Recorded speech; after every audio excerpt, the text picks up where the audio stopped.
When Ellen was 13 years old, her parents divorced, and she moved with her mother to Atlanta, Texas. She was using comedy to help her mother through the painful period. After the divorce, my mother was going through some really hard times, and I could see that she was really getting down, and I would start to make fun of her dancing.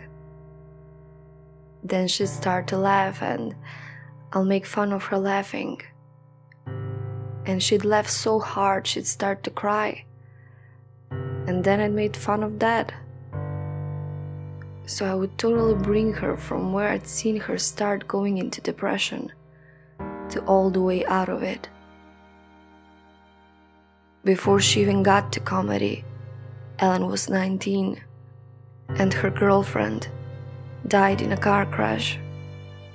The disturbing thing that we think only happens in movies is that Ellen actually drove past the accident, not knowing that in that car crash was her girlfriend. She was unconsolable when she found out. At that moment, she decided to write a dialogue with God, asking Him why all of that happened to her, what she had wronged so much. Before and during this time, she worked odd jobs. She spent the time as a house painter, vacuum salesperson, waitress, and even an oyster shucker. In the 80s, she started doing a stand-up at comedy clubs. By 1984, she was touring the country, and she even won Showtime Funniest Person in America contest. In 1994, she landed a starring role as Ellen Morgan on the ABC sitcom Ellen. And later that year, Degeneres co-hosted the Emmy Awards. But then, in 1997, everything changed. Ellen decided to come out as gay on the cover of Time magazine. But shortly after she revealed she was a lesbian, Ellen DeGeneres' popular sitcom was cancelled. Everything that I ever feared happened to me. I lost my show. I've been attacked like hell. I went from making a lot of money on a sitcom to making no money. When I walked out of the studio after 5 years of working so hard, knowing I had been treated so disrespectfully for no other reason than I was gay, I just went into this deep, deep depression. I moved out of LA, went into a severe depression, started seeing a therapist, and had to go on antidepressants for the first time in my life. It was scary and lonely. All I'd known for 30 years was work. And all of a sudden, I had nothing. Plus, I was mad. It didn't feel fair. I was the same person everyone had always known. No one wanted to employ her after the announcement for the next 3 years. So there she was, disappointed, depressed, sad, and angry at the world. How her life changed. Teenagers who abstained from committing suicide wrote her letters after seeing her come out. And at that moment, she knew that she had a higher purpose in this world, apart from fame and money.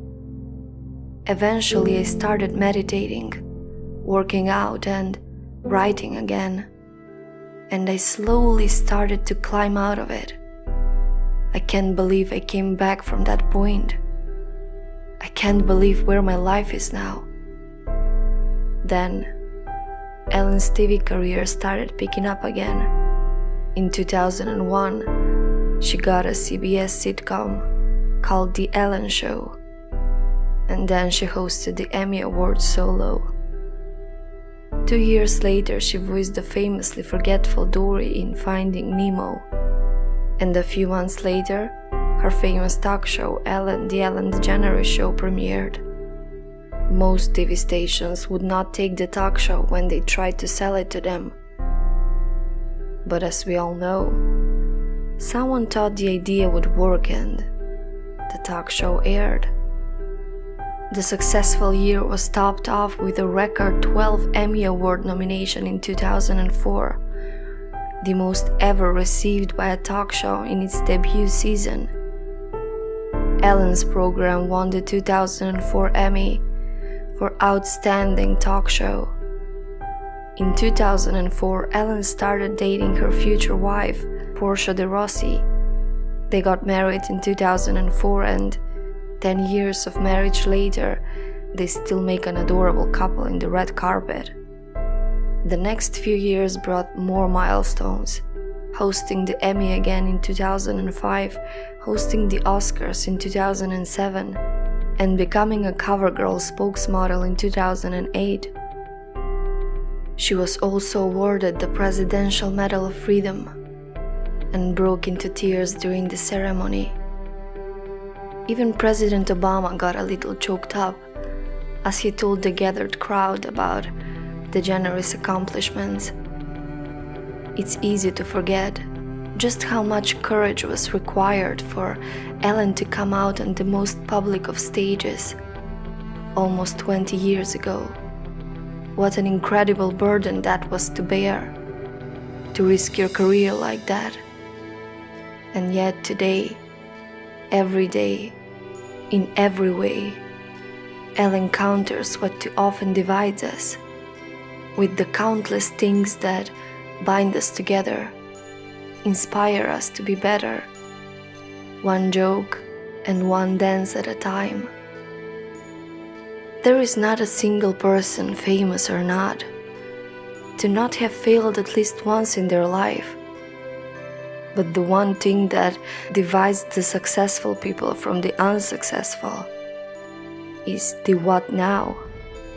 Am I going to let the failure or a setback decides who I am and make me see myself as a loser and the person who is not worth anything for the rest of my life? Or to make me appreciate every setback, every rock on the way, every mountain climbed, and make me a better person along the way? Don't quit when you're feeling like you just want to give up. Don't quit when you think you're not good enough. Don't quit when the luck is not on your side right now.